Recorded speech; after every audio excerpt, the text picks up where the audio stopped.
I don't know whether this is going to work or not, but I'm certainly going to give it a try. Just a little chat. I'm just preparing some vegetables. I'll move this out of the way. Just put that into soak. I'm peeling my parsnips, I don't know whether you can see. And what I'll do then is I will pop them into my deep fat fryer for a couple of minutes. And then I'll pull them out, and just before we have them at tea time, I'll pop them back in again. And they'll make lovely parsnip chips. I know I say all the time that we eat parsnip chips. So I thought I'd just have a chat with you and show you how I do them. So that's them. As I say, I don't know whether this will film properly or not, but I thought I'd just give it a go. So that's me with my parsnips. Just get myself a knife, just to take the tops off, top and tail them, cut them into pieces and turn them into chips. It doesn't matter what shape they look like, as long as they just look like chipped pieces. They're absolutely fine. And they'll go into some hot cooking oil, fry them once,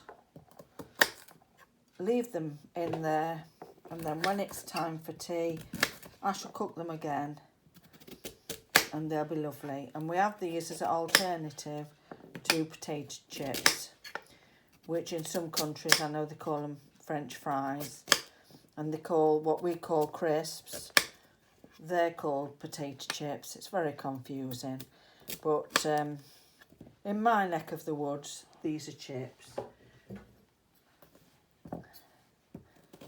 And it's something we've been doing for years, this is.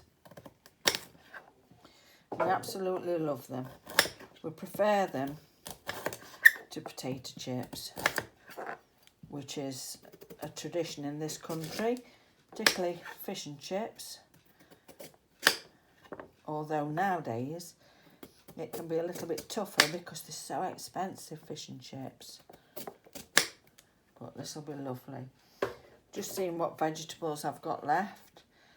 In the slow cooker I've got my potatoes and a few Brussels.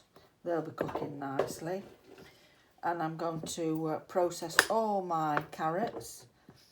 They'll be enough for 3 days, and if there's any more than 3 days worth, they'll probably go in the freezer. So I don't really leave the skins on, things like this. I peel them. And these are great to put in a salad as well. You can grate them up with some cabbage, and that's a nice thing to have.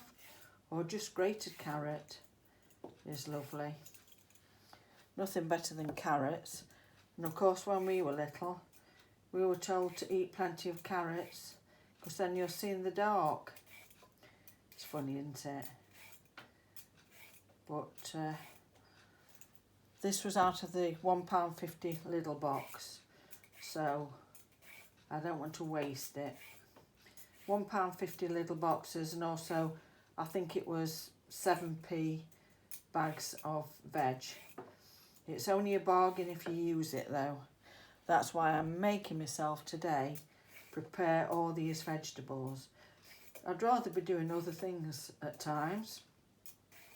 Sometimes you've got to push yourself, and then afterwards you're so happy that you've got on with a few of the mundane things.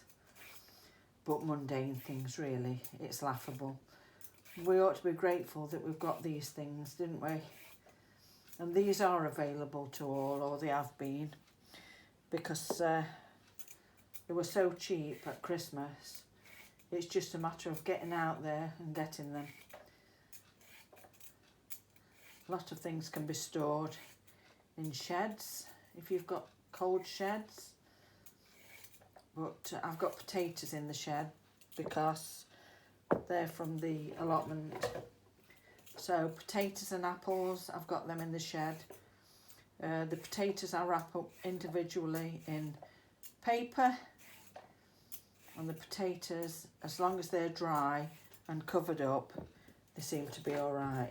You do have a few casualties, but then they'll go back to the compost and life starts again, doesn't it? Because it starts feeding the next crop.